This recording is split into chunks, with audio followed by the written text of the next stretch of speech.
কলি বলছে আমি তোমাকে পরীক্ষা করে নেব। হে পরীক্ষিত, তুমি তো ধর্মের ধ্বজা, আমি তোমাকে পরীক্ষা করব, তুমি এই গণ্ডির ভিতরে কিভাবে মানুষকে ধরে রাখতে পারো নাকি। এইবার কলি তখন কি করলেন, কলি বললেন তোমার ধর্মের জায়গায় নিয়ে যাবে আমার 99টি পুত্র, 3টি কন্যা, আমি নিজে এই 100 কত 100 কত হইল 99 পুত্র 3 কন্যা আর আমি নিজে 103 জন, আমি জগতে সমস্ত দিক দিয়ে আমি তোমাকে পরীক্ষা করে নেব তুমি কিভাবে তোমার ধর্মকে রক্ষা করো। এইখান থেকে কলির সঙ্গে পরীক্ষিতের দ্বন্দ্ব। এইবার হে ভক্তজন মণ্ডলী, 99টি পুত্র কেমন না, আপনি এই ধর্মীয় স্থানে ভাগবত শুনতে আপনি কাল থেকে বা সকাল থেকে মনে করছেন হাতের কাজগুলো সেরে নেই, আমি ভাগবত বাসরে যাব, হ্যাঁ কি না, কিন্তু ঠিক বাড়াবার সময় একটা বাধা, হ্যাঁ কি না, হয় বাচ্চা টেনে করে কাঁদিয়ে উঠে দে, বা কারোর স্বামী বা চাকরি করে আসবে, কে বাচ্চা টিউশন গেছে সে কখন আসবে, কি হবে, কে নানা দিক বাধা বিপত্তি। তাকে অতিক্রম করে যে আসতে পারবে তাকে বলা হয় 99টি পুত্রকে পরাজিত করলেন। 99 দিক থেকে বাধা আসবে, তার নাম ধর্ম। অত সোজানো এই ভাগবত বাসরে আপনি ভাববেন না যে আমার ইচ্ছায় চলে এসেছি, পারবেন না। কোনো ভাগ্যে কোনো জীবে শ্রদ্ধা যদি হয় তবেই তো সেই জীব সাধু সঙ্গ। অতএব 99 পুত্রকে প্রতিহত করতে পারলে ভাগবতের বাসরে আসতে পারবেন প্রথম। তাহলে যারা ঢুকে গেছেন এই গণ্ডির ভিতরে 99কে প্রতিহত করেছেন, হ্যাঁ কি না, হলো তো। এরপর বলছে কলি বলছে আমি আমার 3 কন্যাকে পাঠাবো। 3টি কন্যা, পুত্রকে প্রতিহত করতে পারো, 3টি কন্যাকে প্রতিহত করা বড় কঠিন। বলে 3 কন্যাটি কে না, আপনি ভাগবত বাসরে গণ্ডিতে ঢুকে যাবেন, 3টি কন্যা বাইরে থেকে আক্রমণ হবে। আসছে কি, হ্যাঁ হ্যাঁ চলে আসছে, কারোর কারোর চলে আসছে,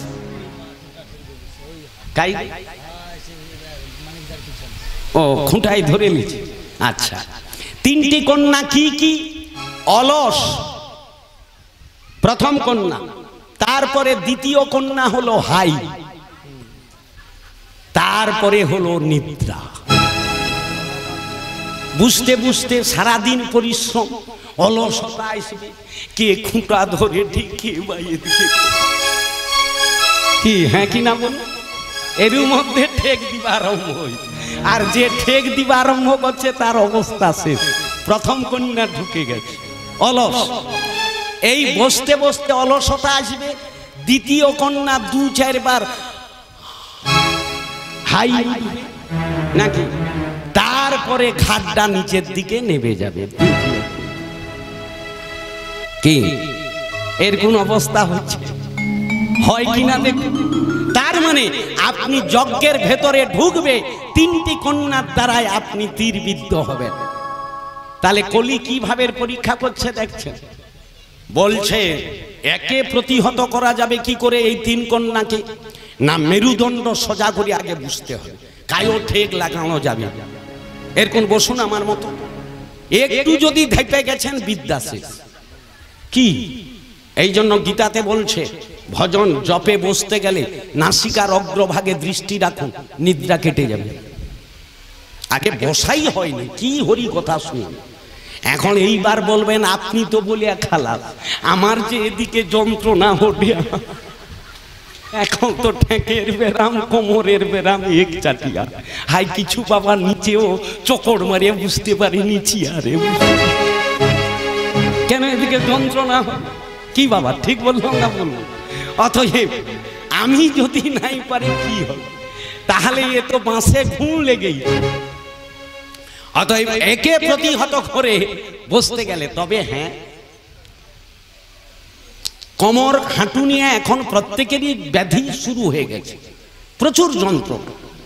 এখন তার কারণটা কি না, এই ব্যাধি রূপে ভগবান পীড়ন করে পূর্ব প্রারব্ধ কর্ম। কি বললাম? পূর্ব প্রারব্ধ কর্ম। আপনার এই কর্ম আপনি যে কি করছেন আপনি তো বোঝেননি, ওইটা ব্যাধি রূপে আপনাকে পীড়ন করলে ওই ব্যাধির দ্বারা তুমি সজা হবে। কি সজা হবে? ব্যাধি না ঢুকলে তুমি ভগবানকে ডাকবে না।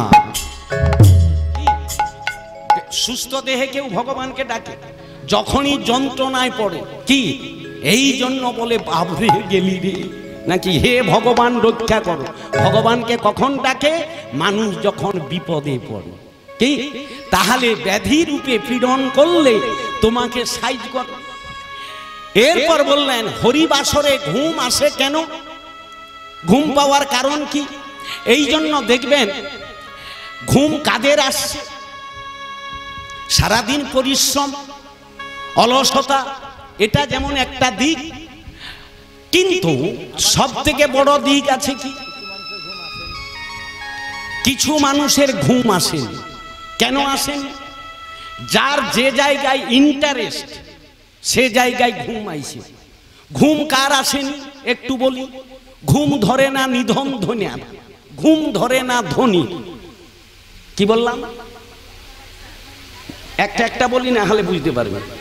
যার ধন নাই সে ভাবতিছে কালকে কি হবে, কিভাবে সংসার চলবে। আর যার পুতুল বেড়ে গেছে সে ভাবে যে ওই চোর ডাকাত ঢুকিয়াবে, খালি চাবি দিবে, কাঠি দেবে। বদমাশ কে? খালি পুতুল নিয়ে পালিয়ে যাবে, কাই ঘর খোলা থাকবে, চোর যাইয়া বুসা রইবে, মারিয়ে দিয়া লিয়া পালিয়ে যাবে। আরে না, তোর যদি কষ্টের ধন হয় কেউ লিয়া যাবে, খুলা রাখ। আমার একজন গুরুদেব মাস্টারমশাই প্রাপ্তি হয়ে গেছে, তার ঘরে একটা অষ্টপ্রহর নাম যজ্ঞে ভাড়ার ঘর, মানে স্বরঘর। এখন ভাড়ার ঘর আপনারা যেখানে জিনিসপত্র মজুদ থাকে, সে মাস্টারমশাই এত এক কট্টা লোক ছিল। এখন তার মেজো জামাই ভাড়ার ঘরে জিনিসপত্র আসছে, দায়িত্ব আছে। এখন সে কখনো তার স্নান করতে গেছে, ঘরে চাবিটি দিয়ে গেছে। আর সে মাস্টার এত বাঘা লোক ছিল, সে এখন কোনো কারণে তার এক শিষ্যকে বলছে ভাড়ার ঘর থেকে এটা নিয়ে দেখে না চাবি বন্ধ। সে যেই চাবিটি বন্ধ, সে তখন বলে চাবি কে লাগিয়েছে? তখন তার স্ত্রী বলতিছে মেজো জামাই। বলে ওটাকে ডাকতো। জামাইকে কিভাবে শাসন করে জগৎকে শিক্ষা দিল আমার সে কথা এখনো মনে আছে।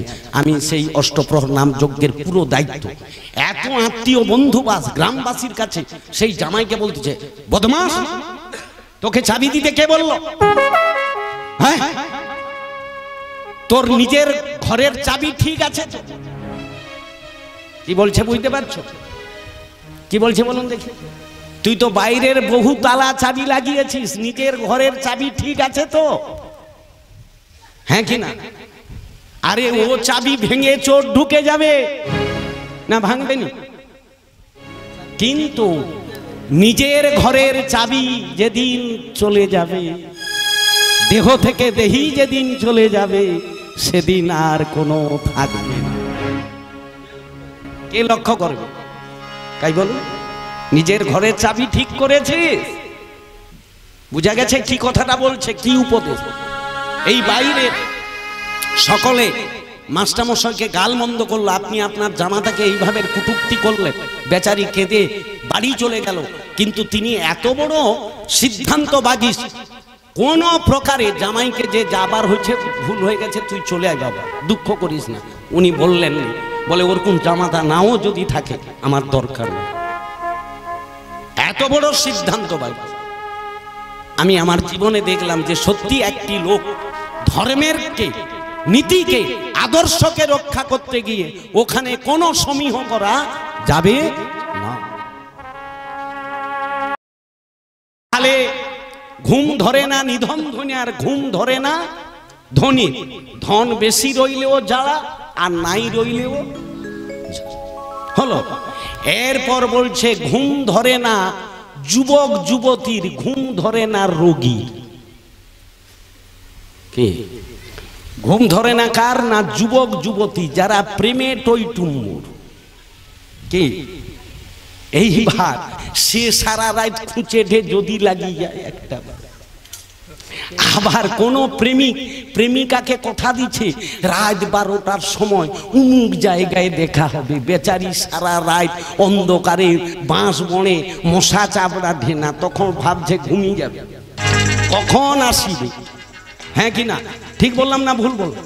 শাস্ত্রে বলছে ঘুম ধরে না যুবক যুবতীর, ঘুম ধরে না রোগীর। আর কার ধরেনি?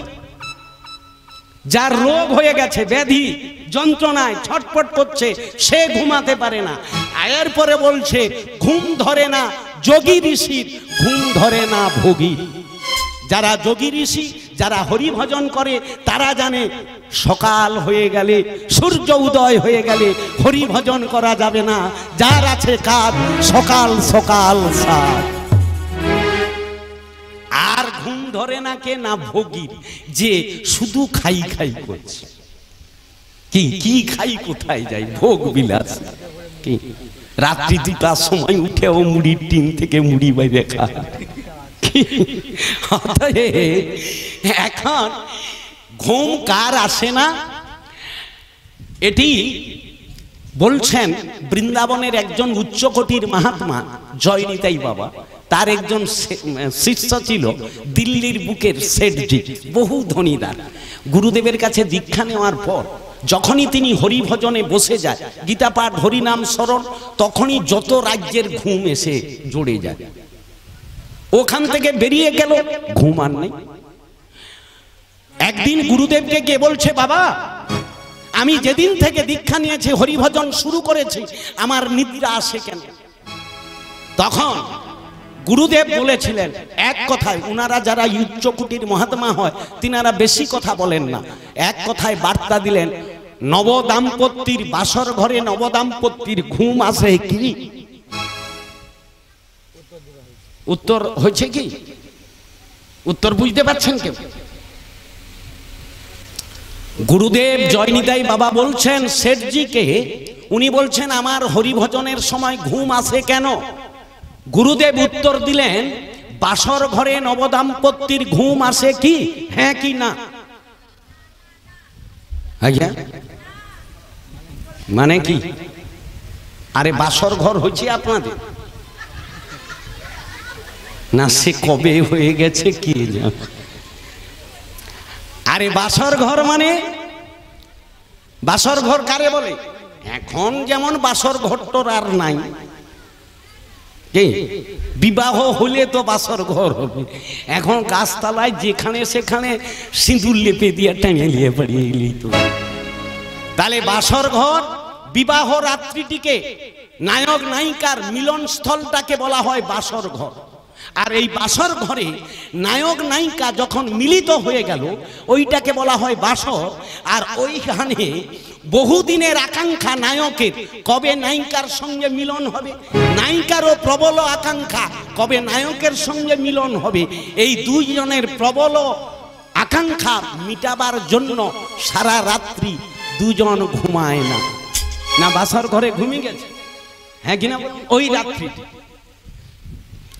গুরুদেব বললেন, বাসর ঘরে নবদাম্পত্যের যেমন ঘুম আসে না, এ বাসরটা কার বাসর? এটা বাসর না বাসন্ন?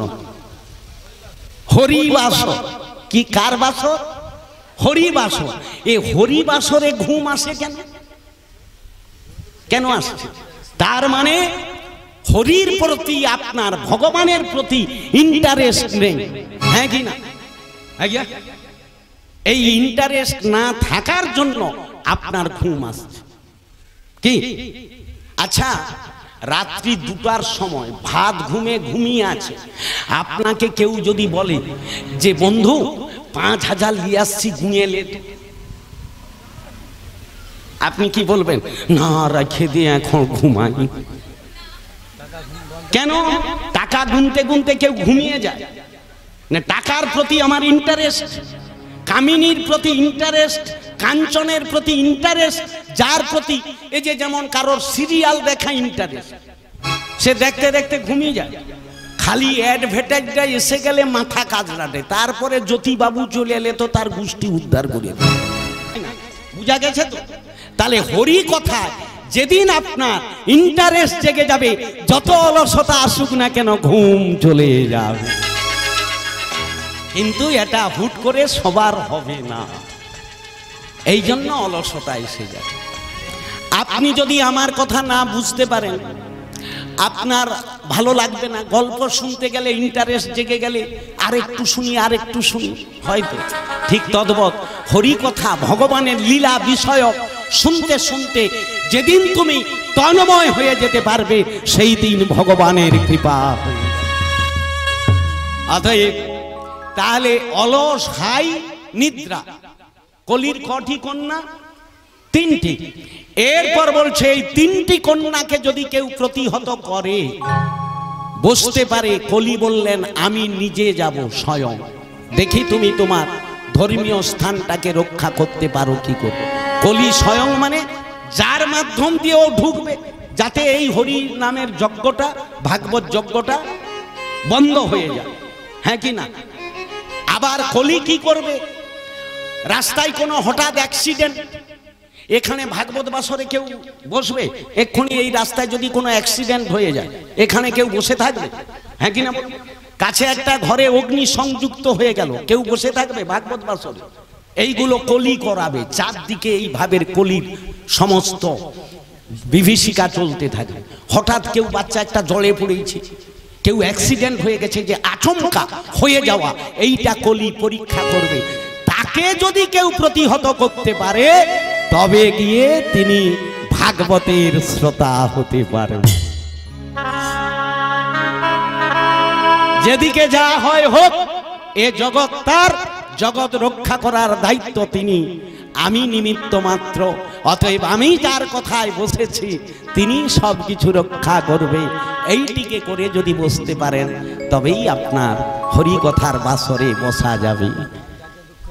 আর ভগবান তিনি বললেন, হে জি, আমি এত দুঃখ, এত যন্ত্রণা, এত কষ্ট তোমাদের দেই কেন জানো?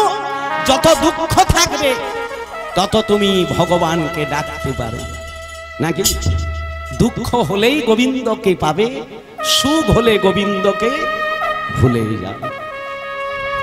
তাহলে দুঃখ ভালো নাকি? যে করে আমার আশ,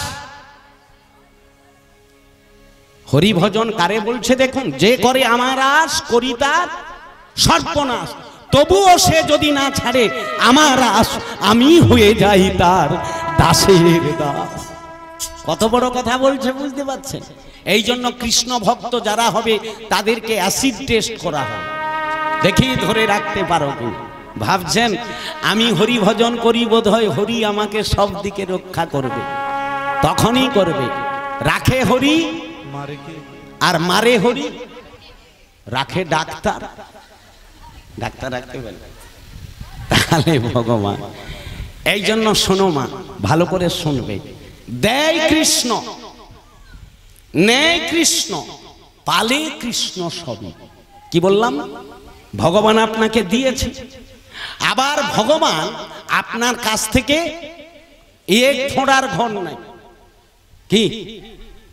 আর ভগবান বলছে আমি যাকে ধন দেই তাকে মন দেইনি, আর যাকে মন দেই, আর এই ধন দেওয়ার সঙ্গে সঙ্গে ওর অহংকার আসবে, বাড়ি বানাবে, গাড়ি করবে, এসি রুমে থাকবে, বেশ ভালো, গরমে খুব এসি রুমে শুয়ে গেল। এই যে দাবাদহ চলছে, যার এসি আছে সে সুন্দর ঢুকে গেছে, বয়লার তৈরি হয়। বয়লার বুঝেন তো? আচ্ছা, আগে আগে গরম পড়ছে না পড়েনি বলুন? তাহলে গরম ঠিক আছে, মানুষের শক্তি হারিয়ে গেছে, হ্যাঁ কিনা বলুন? আগে আগে আমরা তাল পাতার পাখা দিয়েও তো ঘুমিয়েছি, হ্যাঁ কিনা? গামছা নেড়ে ঘুমিয়েছি। এখন পাখার বাতাস না, ইয়েও গরম, এর থেকে সুখটা কোথায়? না এসি যেন বসাতে পারি, তাই বসানো হলো। এইবার সব আছে কিন্তু কারেন্ট নাই। কি হবে? হবে? থাকতে পারবেন? রাত্রি 2টায় যদি লোডশেডিং হয়ে যায় আপনার ঘুম ভেঙে যাবে। তার মানেটা কি? আমরা ওই জন্য শাস্ত্রে বলছে কোনোদিন সুখ ভোগ কেউ করবেন না, বেশি সুখ যে নিবে তার অসুখে পরিণত হবে। ঠিক আছে? এই জন্য ভগবান দিয়েছে, আবার ভগবান তোমার কাছ থেকে দিয়ে ধন বিড়ে মন হরে নিতে এক ফোঁড়ার ঘর নাই বন্ধু। যত চিটিংবাজি করো, চাল্লাকি করো, এঠি ওঠি কি দুর্গন্ধ হয়ে যাবে, জল ফেলতে দিবনি। ভগবান কোটে চক্র আমার আছে, একবারে ছেটে দিবে যখন সব ধুম করে পড়ে যায়। বুঝবি ভজা দুদিন পরে, পরীক্ষা এলে পরে, পরীক্ষাটা সেই দিন আসবে, সেই দিন তোমাকে বুঝতে হবে দিয়ে ধন বিড়ে মন ভরে নিতে কতক্ষণ, কার উপরে বাহাদুরি করছো? ভগবান বললেন আমি সব অন্তর্যামী, সবার অন্তরে বসে আছি। তোমার উদ্দেশ্য যদি ঠিক হয় একদিন তুমি উপযুক্ত জায়গায় পৌঁছতে পারবে। এই জন্য মা কোনোদিন ধনের অহংকার করবেন না, রূপের অহংকার করবেন না। নাকি যারা একটু দেখতে সুন্দর, হাজারবার এঠি ঘষে এঠি ঘষে। শ্রীদেবী রূপচর্চা করতে গিয়া প্রত্যেক দিন নাকি 50 লাখ টাকা খরচ করত। গায়ের চামড়াটা কি লোল পড়িয়া, এখানটা কি কুঁচকি গেছে নাকি? রূপ পরিচর্যা, চুলটা কি সাদা হয়ে যাচ্ছে? ভগবান বললে ওরে আমি তো তোকে দিয়েছি ওইটা, তোর তো কিছুদিনের মতো থাকবে, ওর পর তুমি যত পরিচর্যা করো না কেন চামড়াও লোল হবে, চুলও সাদা হবে। এখন যেন কালো চুল আর কেউ দেখতে চায়নি, হিট দিয়া প্রেসার দিয়া সব লাল পুই আঁগড়ি চুল। তো আবার কেউ সাদা করে ঢে, কেউ এখানে কাটে ঢে, কে সিং বার করার ঢে, কে এটি ঝুটি বার করার ঢে, কি ভিড়কিটি। ভগবান বলল যা কাট যা কর না কেন দিয়েছে কে? ওর থেকে নেড়া হয়ে যে দেখতে ভালো লাগে, চৈতন্য সাইড করে দিতে কি। আচ্ছা একটা মেয়ের সৌন্দর্য কার উপরে বলুন? চুলের উপরে। আচ্ছা ওকে কাই নেড়া করে দিন, বিশ্ব সুন্দরীকে নেড়া করে দেখবেন তো কি সুন্দর লাগে দেখতে। আগে আগে যারা বাল্য বিধবা ছিল তাদেরকে নেড়া করে দিত, কেন জানো? এই কেস একটি মারাত্মক। এই জন্য আজকে ইসলাম ধর্মীয়দের বিবাহিত মেয়েরা বোরখা পরে চলে, কারণ তারা মুখও দেখায় না, কেস দেখায় না। মারাত্মক কথা আছে, ওটা একটা মারাত্মক সিদ্ধান্ত। ওটাও আমার কোরআন পুরাণ একই কথা বলেছে। কেন জানেন? আজকের আমাদের এত অধঃপতনের কারণ কি? শ্লীলতাহানি এত কিছু যা হচ্ছে কারণটা কি? ভগবান উপযুক্ত সময়ে 5টা জায়গায় নারীদের সুধা দেন, 5টা জায়গায় মায়েদের সুধা থাকে। আর এই 5টা জায়গায় বস্ত্র আবৃত করে রাখতে হয়, বাইরে খোলা প্যান্ডেলে দেখাতে নেই। এখন এই 5টা স্থান কোথায় কোথায় বলুন? একটা জায়গা বলুন, 5টা সুধা।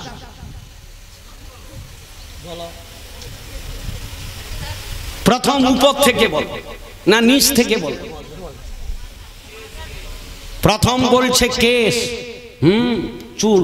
এই জন্য কেশ কাউকে দেখাতে নেই, এই জন্য মাথায় ঘুমটা। এখন আর ঘুমটা টুমটা নাই, সব খোলা প্যান্ডেল দেখাইতে দেখাইতে সব দেখিয়ে দিচ্ছে।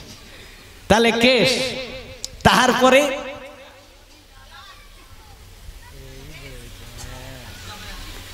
চুমুকাই খায়, এখানে একটা। তারপরে তৃতীয় নম্বর বুকে, কারণ ওটা ক্ষীর সুধা, এই জন্য ক্ষীর সুধা ভাণ্ড বলছে। ওটা দেবে, কারণ পৃথিবীর সৃষ্টি করতে গেলে ওটার প্রয়োজন আছে। তারপরে আর 2টা জায়গায় আছে, আর বলবো, এটা সবাই জেনে গেছে নাকি? কি আবার হাসে? আরে থাকবে তো, এটা তো ভগবানেরই দেওয়া। তাহলে এই 5টি জায়গা আপনাকে উপযুক্ত সময়কাল হয়ে গেলে ওই 5টি জায়গায় দেখানো যাবে না। কিন্তু আমরা কি করছি? আজকের এই অসভ্যতা নোংরামি সিরিয়াল দেখে দেখে, সিরিয়ালে যা দেখবে সেটাই সমাজে ফলপ্রদ হবে।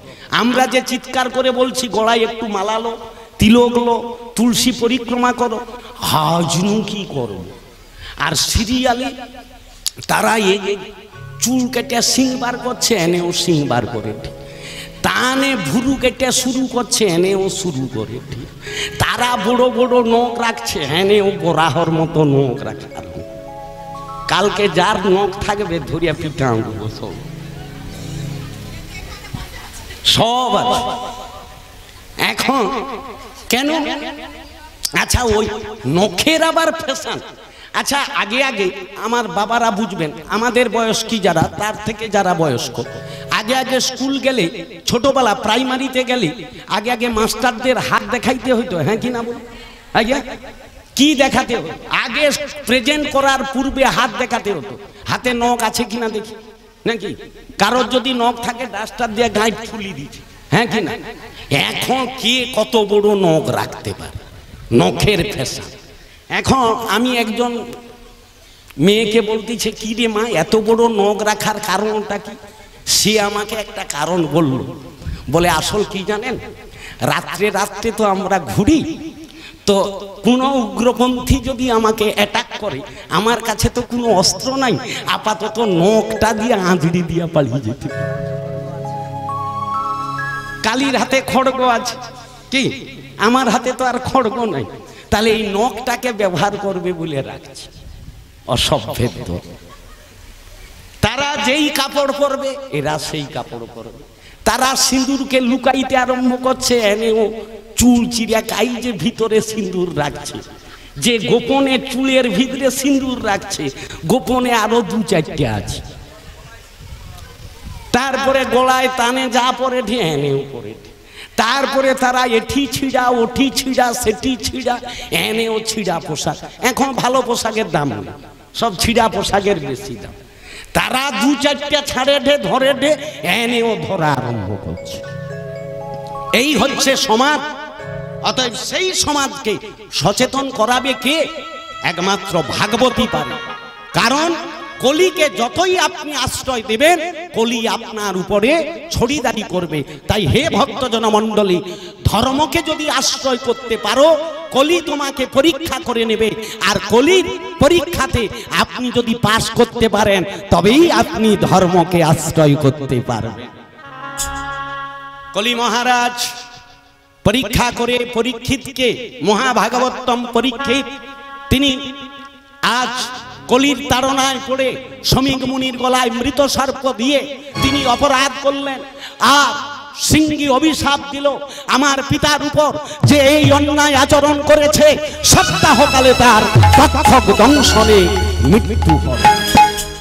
7 দিন পরীক্ষিত মহারাজ সিংহীর দ্বারা এই বার্তা যখন জেনে গেলেন, পরীক্ষিত মহারাজ আর গৃহে থাকলেন না, রাজপুরীতে থাকলেন না, রাজ আবরণ ত্যাগ করে, রাজমুকুট ত্যাগ করে, জন্মেজয়কে রাজ্যভার দিয়ে পরীক্ষিত মহারাজ চলে গেলেন সাধু সঙ্গম গঙ্গা তীরে, পতিত পাবনী গঙ্গার কূলে তিনি পৌঁছে গেলেন।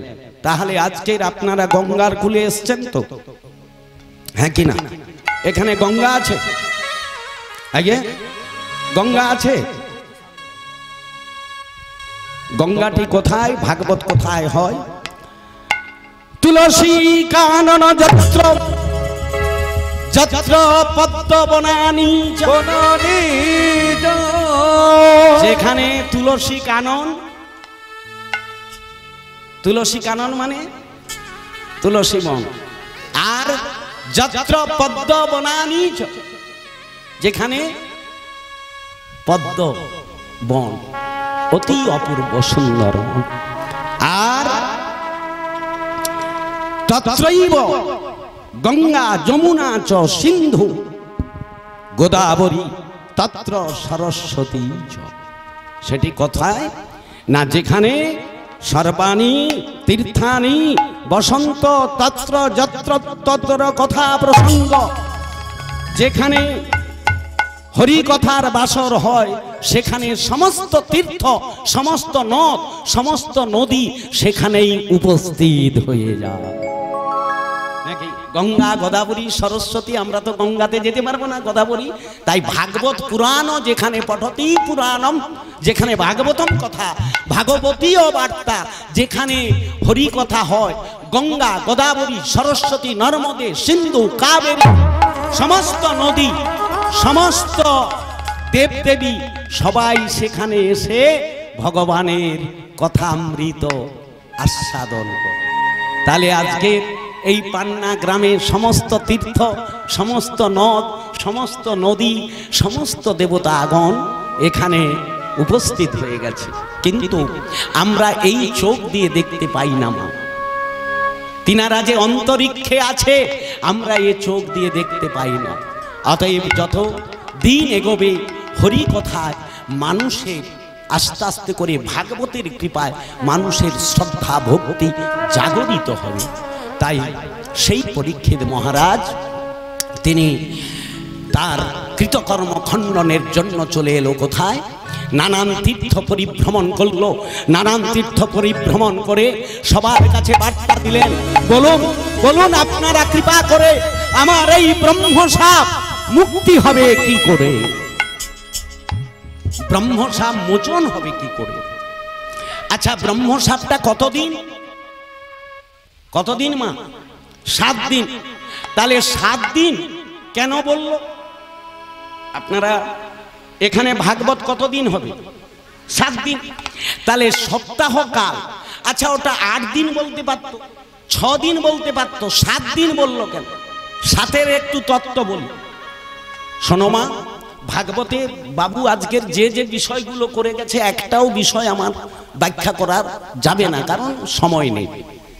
ভাগবত 7 দিনে ব্যাখ্যা হয় না, ওই জন্য আপাতত পূরণ করতে গেলে শ্লোকটা পূরণ হয়ে যায়, ব্যাখ্যা 7 দিনে হবে না। 7 বৎসর গেলেও ভাগবত ব্যাখ্যা করা যাবে না। অতএব 7 দিন মানে কি? এখানে সপ্তাহ কালের ভিতরে বিশাল তত্ত্ব আছে। ভাগবত হলো তত্ত্ব নিহিত গুহায়াম। তত্ত্বটা কি বাবা?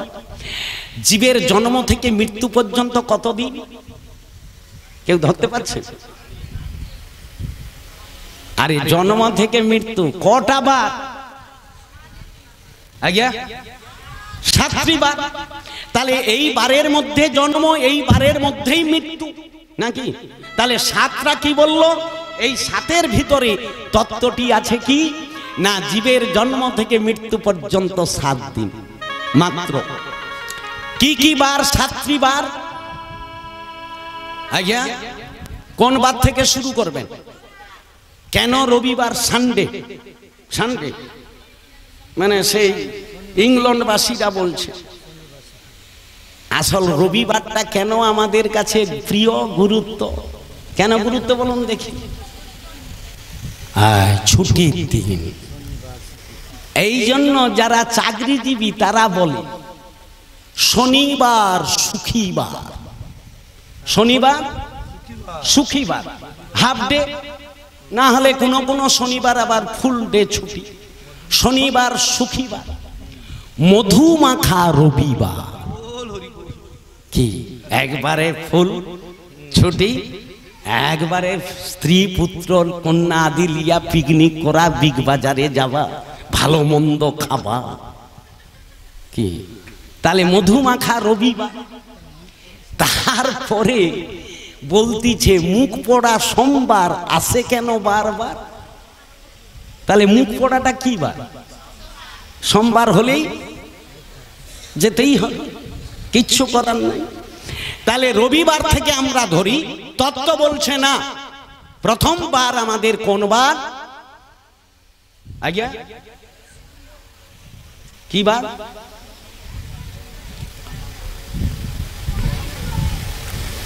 রবি, সোম, মঙ্গল, বুধ নাকি? না, তাত্ত্বিক বিচারে প্রতিটি জীবে সেইবারে জন্ম। এই 7 দিন ব্যাখ্যা করতে গেলে 7 ঘন্টা টাইম যাবে। বুঝতে পারবেন তো?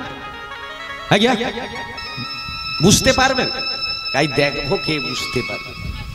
আজকের ভাগবত বিশ্রাম হবে, তারপরে প্রসাদ দিব না চলবে, আর ওদিকে চলবে। না মা, কালকে বড় কষ্ট লেগে গেছে। আমাদের নিয়ম হচ্ছে ভাগবত বিশ্রাম, হরিকথা না বিশ্রাম হলে প্রসাদ দিতে নেই, অপরাধ। এক প্রসাদকে গৌণ করে আর এক মোক্ষ করতে নেই।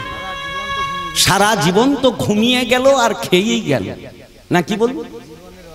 জীবনের অর্ধেকটাই তো চলে গেল শুধু মৃত্যুর অদ্বিতীয় রূপ। ভাগবত বলছে সপ্তম স্কন্ধে প্রহ্লাদ বলেছিল তার সতীর্থদের, হে বন্ধু, হরি ভজন কখন করবে, সময় কোথায়? বলে কেন বন্ধু? একটি মানুষ যদি পৃথিবীতে 100 বছর বাঁচে, 100 বছর কেউ বাঁচবেনি, 60-70-এই গড়ে যাবে।